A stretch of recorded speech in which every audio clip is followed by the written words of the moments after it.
सचमुच आदमी बन जाए तो घर, परिवार, समाज, देश, विश्व की अनेक समस्याओं का समाधान अपने आप हो जाए, अगर आदमी अच्छा आदमी बन जाए तो। आज इसकी बहुत आवश्यकता है कि आदमी अच्छा आदमी बने। अभी वाराणसी से पधारे हुए श्री साहेब जी धर्म के संबंध में बहुत सुंदर चिंतन दिए। पहली भूल तो हमारे समाज के जो लोग हैं अपने अपने मजहब को धर्म कहना शुरू कर दिया। पहली भूल यहाँ से हुई। दूसरी भूल राजनेताओं ने की जो भारत को धर्मनिरपेक्ष शब्द घोषित किया। ठीक से इस पर चिंतन नहीं हुआ है। मजहब अलग है, संप्रदाय अलग है और धर्म अलग है। दोनों को एक मान लिया गया, यही भूल है। मजहब बनते और बिगड़ते रहते हैं। मजहब किसी देश में, किसी काल में, किसी महापुरुष के द्वारा बनते हैं और धर्म शाश्वत होता है। धर्म एक होता है, मजहब अनेक होते हैं। धर्म भूमि है और मजहब पथ है। पथ बनते मिटते रहते हैं, भूमि सदा रहती है। धर्म अलग चीज है। धर्म और संप्रदाय का अंतर न समझने के कारण से ही ये बहुत बड़ी भूल हुई है। अपने अपने मजहब को सभी ने धर्म कहना शुरू कर दिया। धर्म शाश्वत है, अपरिवर्तनशील है, एक है, उसमें किंचित भी परिवर्तन नहीं होता। जैसे गणित का पूरे विश्व में नियम एक है, पदार्थों का पूरे विश्व में नियम एक है, इसी प्रकार से धर्म का भी पूरे विश्व में नियम एक है। धर्म एक है, सत्य सबके लिए सत्य है, पृथ्वी सबके लिए पृथ्वी है, जल सबके लिए जल है, आग सबके लिए आग है। ठीक इसी प्रकार से धर्म सबके लिए धर्म है।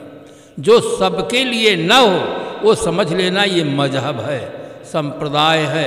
जो धर्म होगा वो सबके लिए एक होगा और धर्म कभी परिवर्तन नहीं होता है। बहुत बड़ा हो हल्ला मचाया जाता है, धर्म परिवर्तन हो रहा, धर्म मजहब परिवर्तन होता है। मजहब की वेशभूषा में परिवर्तन होता है, मजहब की मान्यताओं में परिवर्तन होता है, किंतु धर्म में परिवर्तन नहीं होता है। एक मुसलमान से अगर हिंदू हो गया तो पहले वो आँख से देखता रहा, कहाँ से देखेगा? क्या आँख का धर्म बदल जाएगा? कान का धर्म बदल जाएगा? मन का धर्म बदल जाएगा? आत्मा का धर्म बदल जाएगा? वो कुछ नहीं बदलता है। पहले मस्जिद में जाता रहा, मंदिर में जाने लगा। पहले दाढ़ी रखाता रहा, चोटी रखाने लगा। पहले बिस्मिल्लाहिर्रहमानिर्रहीम कहता रहा, बोम भूर हुआ कहने लगा। मजहब बदलता है, मजहब की मान्यताएं बदलती हैं, वेशभूषा बदलता है, धर्म नहीं बदलता है। पहले सुख चाहता रहा तो क्या अब दुख चाहता है? पहले शांति चाहता रहा तो क्या अब अशांति चाहता है? धर्म में किंचित भी परिवर्तन नहीं होता है। धर्म और संप्रदाय को एक मान लेने से ये बहुत बड़ी भूल खड़ी हुई है। इसके भेद को अच्छी तरह से समझने के लिए बुक स्टॉल में मेरी पुस्तक है, उसका नाम है जीवन सौरभ। कई मंत्रियों को मैंने दिया और कई जगह पर अच्छी तरह से कहा कि धर्म निरपेक्ष राष्ट्र नहीं हो सकता है, संप्रदाय निरपेक्ष राष्ट्र हो सकता है, संप्रदाय निरपेक्ष जीवन हो सकता है, धर्म निरपेक्ष जीवन नहीं हो सकता है। मेरे जीवन में एक घटना घटी, एक कॉलेज में बोलना था। प्रिंसिपल महोदय ने पूछा, महाराज किस विषय पर बोलेंगे? मैंने कहा मैं बच्चों को बताऊंगा कि धर्म क्या चीज़ है। प्रिंसिपल ने तुरंत कहा, धर्मनिरपेक्ष भारत राष्ट्र है, धर्मनिरपेक्ष ये संस्था है, यहाँ धर्म की कोई ज़रूरत नहीं। तो मैं थोड़ा हंसा कि क्या यहाँ अधर्म की ज़रूरत है? धर्म और अधर्म दो ही है। उन्होंने कहा यहाँ धर्म की ज़रूरत नहीं है। उन्होंने कहा कोई दूसरा विषय चुनिए। मैंने कहा मैं बच्चों को बताऊंगा सदाचार क्या है। कहा हाँ इस पर आप बोल सकते हैं। व्यवस्था हुई, बोलने वाला तो परम स्वतंत्र होता है। सदाचार पर मैं बोल रहा था, बीच में उदाहरण लिया, विद्यार्थी का धर्म है अध्ययन करना। अगर विद्यार्थी अपना धर्म छोड़ देगा तो फेल हो जाएगा। अध्यापक का धर्म है अध्यापन कार्य करना। अगर अध्यापक अपना धर्म छोड़ देगा तो विद्यालय से निकाल दिया जाएगा। पत्नी का धर्म है पतिव्रत धर्म का पालन करना। अगर पत्नी अपना धर्म छोड़ देती है तो घर से निकाल दी जाएगी। साधु का धर्म है साधना करना। अगर साधु अपना धर्म छोड़ देता है तो साधु डिपार्टमेंट से निकाल दिया जाता है। धर्म वो तत्व है जिसके धारण करने से व्यक्ति गौरवान्वित होता है, प्रतिष्ठित होता है। धर्म विहीन मनुष्य की वो दशा होती है जो सड़े हुए फल की दशा होती है। जैसे सड़ा हुआ फल फेंक देने के काम आता है, धर्म विहीन मनुष्य की वो दशा होती है। मैंने उदाहरण दिया राष्ट्रकवि मैथिली शरण गुप्त जी का, जो धर्म पालन से विमुख, जिसको विषय ही भोग है, संसार में मरना उसी का सोचने के योग्य है। जो इंद्रियों को जीत कर धर्माचरण में लीन है, उसके मरण के सोच क्या वो मुक्त बंधनहीन है। जब मेरा प्रवचन समाप्त हुआ, प्रिंसिपल महोदय उठकर खड़े हुए और कहने लगे, आज हमें एक नई दिशा मिली है। धर्म का अर्थ है कर्तव्य का पालन करना। मनु जी ने जहाँ धर्म के 10 लक्षण लिखे हैं, वहाँ लिखा है उन्होंने, धृति ही क्षमा दमो स्तेयम शौच मिंद्रे निग्रह धीर विद्या सत्यम क्रोधो दशकम धर्म लक्षणम। एक जगह ईश्वर का नाम नहीं, अवतार का नाम नहीं, देवी देवता का नाम नहीं, कर्मकांड का नाम नहीं, केवल मानवीय गुणों का ही उसमें सबसे नंबर आया। धर्म है, एक शब्द में बताया जा सकता है, धर्म है सदाचार, धर्म है स्व की खोज। विज्ञान पर की खोज है और धर्म स्व की खोज है। विज्ञान से भौतिक समृद्धि मिलती है, धर्म से मानसिक समृद्धि मिलती है। विज्ञान हमारे मकान के अंधेरा को मिटाता है, धर्म हमारे दिमाग के अंधकार को मिटाता है। जीवन में दोनों की बहुत बड़ी जरूरत है।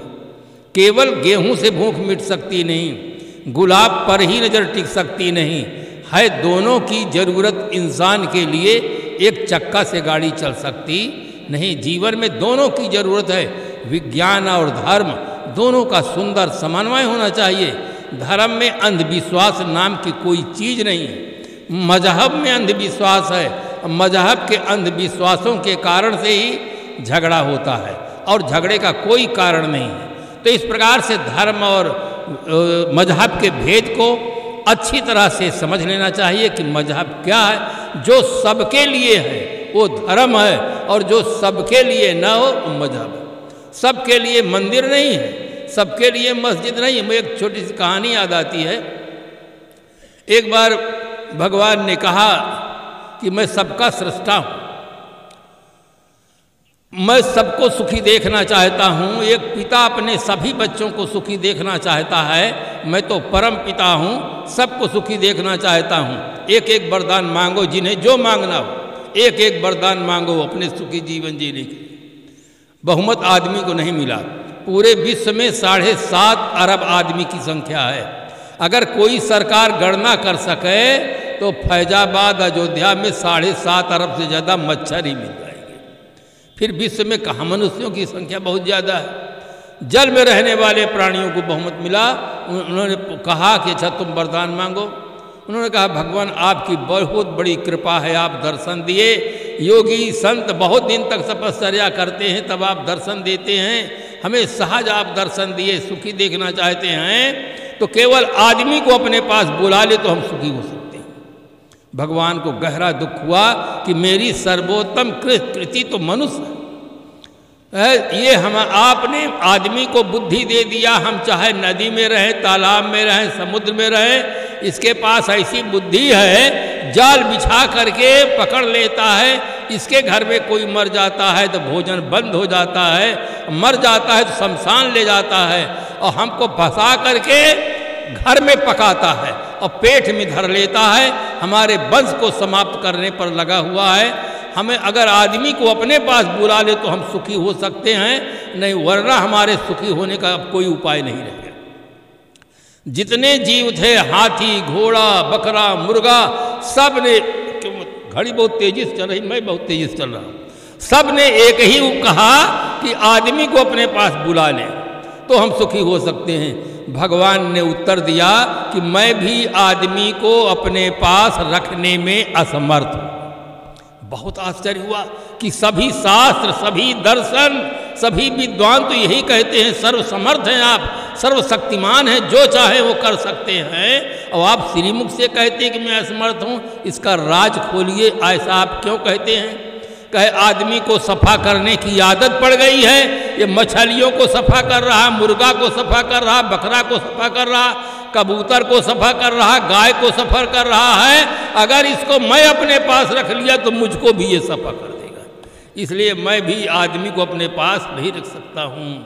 ये आदमी सर्वोत्तम कृति है। संसार में जो कुछ विकास हुआ है उसका सारा श्रेय मानव को ही है। अगर ये त्रेता युग में विकास होता, मोबाइल होता, तो महारानी सीता कहती हेलो हेलो रावण पकड़ लिए, जल्दी आ जाओ। तो भगवान राम को बन बन भटकना नहीं पड़ता, पूछना नहीं पड़ता। पिछड़ा जमाना था, बहुत विकास नहीं था, इसलिए सब ऐसी घटनाएं घटती रही हैं। आज जितना विकास हुआ उस विकास का सारा श्रेय मानव को है, किंतु मानव के अंदर वैचारिक धरातल गिर गया है। इस कारण से मछलियों का जीवन खतरे में है, बकरा मुर्गा का जीवन खतरे में है, यहाँ तक कि आदमी का जीवन भी खतरे में है, केवल वैचारिक धरातल गिर जाने के कारण। संसार का सर्वश्रेष्ठ प्राणी मनुष्य। जब दो आदमी परस्पर मिलते हैं तो अपनी अपनी सभ्यता संस्कृति के अनुसार नमस्ते, जय श्री राम, दंडवत, वालेकुम सलाम, गुड मॉर्निंग, साहेब बंदगी, अभिवादन प्रत्याभिवादन करने के पश्चात लोग पूछते हैं कहो भैया हाल चाल क्या है। लोग शिष्टाचार ज़्यादा सीख लिए हैं, शिष्टाचार के नाते तुरंत कहते घर द्वार, लड़के बच्चे, मकान दुकान सब ठीक, खूब चकाचक, परफेक्टली ऑल राइट, बिल्कुल चकाचक। जब उसे घुमा कर पूछो कि घर में बहुएं प्रेम से रहती हैं, बच्चे अनुकूल हैं, तब कहते हैं साहेब आप तो सतयुग की बात करते हैं। अरे बच्चे कहाँ अनुकूल है, बहुएं तो 4 जगह से आई हैं, उनके अपने अपने संस्कार हैं। पता नहीं महाभारत कब हुआ, हमारे घर में तो सुबह होते ही इतना काँव काँव मचता है कि घर में कौवा भी बैठने में शर्माता है, मारे शर्म को उड़ जाता कि यहाँ मेरी कोई ज़रूरत नहीं है, यहाँ काले नहीं गोरे कौवा हैं। महाराज हाल ठीक नहीं, एक बच्चा शराबी है, एक जुआड़ी है, एक घुमक्कड़ है, एक आलसी है। महाराज 4 बच्चे 4 तरह के हैं, हाल ठीक नहीं है। जो थोड़ी देर पहले कह रहा था खूब चकाचक है, वो असली बात अब बताता है घुमा कर पूछने पर कि हाल ठीक नहीं है। बंधु वो बहुत ध्यान से सुनना, हाल चाल पर निर्भर करता है। अगर आदमी की चाल ठीक होगी तो उसका हाल ठीक होगा, और चाल खराब होगी तो हाल खराब होगा। चाहे जिस मंत्र का जाप करे, चाहे जिसका सुमिरण करे, चाहे जो कुछ कर्मकांड करे, अगर चाल खराब होगी तो हाल खराब होगा। देखो कितने करोड़पति, कितने बड़े बड़े मंत्रों को जाप करने वाले सब जेल के अंदर बंद हैं। चाल खराब तो हाल खराब। चाहे इतिहास को उठाकर देख लीजिए, चाहे अपने गांव के आसपास के लोगों को देख लीजिए, चाल का ठीक होना जरूरी है। और चाल को आपने बिगाड़ा है, आपको ही ठीक करना पड़ेगा। हनुमान जी ठीक करने नहीं आएंगे, राम जी ठीक करने नहीं आएंगे, कबीर साहब ठीक करने नहीं आएंगे। अपनी जिंदगी आप पैदा कर, अगर जिंदों में है, अपनी जिंदगी आप पैदा कर, अगर जिंदों में है। वो जिंदगी क्या है जो जिंदगी न बदल दे? वो जिंदगी कोई जिंदगी नहीं है। जो गढ़ के न रह जाए वो निशानी कैसी, जिसको न दोहराए दुनिया वो कहानी कैसी। हौसला बुलंद, नियत साफ, मकसद ऊंचा, ये जो जवानी में नहीं तो जवानी कैसी। हर आदमी के अंदर एक वैचारिक क्रांति की आवश्यकता है। अगर आदमी के अंदर वैचारिक क्रांति हो जाए तो हर आदमी अच्छा इंसान हो सकता है, व्यसन मुक्त हो सकता है, शाकाहारी हो सकता है, मातृपितृ देश भक्त हो सकता है, और हर आदमी अच्छा आदमी हो सकता है। ऐसी संभावनाएं हैं, उस संभावनाओं को केवल जागृत भर करने की आवश्यकता है। चोर से चोर व्यक्ति होता है, उसके अंदर भी अच्छाई के संस्कार होते हैं। वो भी चोरी का माल जब बांटता है तो अपने साथियों से कहता है ईमानदारी से बांटना, गड़बड़ नहीं करना। माल सब चोरी का है और फिर भी कहता है कि ईमानदारी से बांटना। वो समझता है ईमानदारी बहुत बढ़िया चीज़ है। अच्छाई के संस्कार आदमी के अंदर है, किंतु उन संस्कारों को जागृत करने के लिए सबसे सबल माध्यम है सत्संग। सत्संग एक ऐसा साधन है, अगर आदमी ठीक से सुने और एक दिन सुने, ठीक से सुने, तो उसका जीवन बदल सकता है, उसके जीवन में परिवर्तन हो सकता है। आदमी, कितने आदमी है कहते क्या करें महाराज, बड़े भाई हैं, आग्रह किए हैं इसलिए आना पड़ा है, काम तो बहुत ज़्यादा रहा, परंतु क्या करें। कुछ लोग समझते हैं महाराज लोगों को बोलने की बीमारी रहती, बंद करें तो हम घर जाएं। क्या काम करें, न उठ सकते हैं, न जा सकते हैं, न ठीक से सुन ही सकते हैं। ऐसे लोगों को सत्संग से लाभ नहीं मिलता। मेरी पुस्तक है सत्संग से लाभ, मैं जितने सत्संग के संबंध में प्रश्न किए जाते हैं सभी प्रश्नों का उत्तर लिखा हूँ। कोई कहता हमारे पास समय नहीं है, कोई कहता हम 10 साल से सत्संग सुन रहे हैं, कुछ नहीं परिवर्तन होता है। मैंने उनको उदाहरण देकर समझाने का प्रयास किया। एक बाल्टी नहीं लाइए, नल के नीचे रख दीजिए, अब पानी पूरे फोर्स से आता है, घंटों बीत गया है, बाल्टी भर नहीं रही है। आपको बड़ा आश्चर्य लगेगा, बाल्टी में पानी गिरता है, बाल्टी बिल्कुल नई है, और घंटों बीत गया, बाल्टी भरती क्यों नहीं है? कहीं जरूर भूल होगी। बाल्टी को आपने उल्टा रख दिया है। अब चाहे 24 घंटा नल चले तो बाल्टी भरने वाली नहीं है। इसी प्रकार से आप सत्संग में आते हैं, अपने मन को उल्टा कर देते हैं कि साधुओं का काम है कहना, हमारा काम है सुनना। अगर हम ठीक से सुने तो हमारा भी घर द्वार लड़के बच्चे छूट जाएंगे, इसलिए इनको कहने दो, यहीं छोड़ चलो अपने घर में काम करें। जो लोग ऐसी मना स्थिति बनाकर आते हैं, जिंदगी भर सत्संग सुनेंगे, कोई प्रभाव नहीं पड़ने वाला। मन को बिल्कुल सीधा रखो, बाल्टी को बिल्कुल सीधा रखो, पानी गिरे एक बूंद तो बाल्टी में पड़े तो बाल्टी भर जाएगी। बंधुओं, जीवन में सबसे ज़्यादा सत्संग जरूरी है। सबसे बड़ा लाभ सत्संग से मिलता है। दूसरे चीज़ों से जो लाभ मिलता है वो केवल जीवन गुजर का साधन है, जीवन अच्छा बनाने का साधन नहीं है। अगर जीवन को अच्छा बनाते हैं तो सत्संग करें। सदगुरु कबीर साहब ने कहा, संगत कीजिए साधु की संगत करें। संग का बहुत गहरा प्रभाव पड़ता है।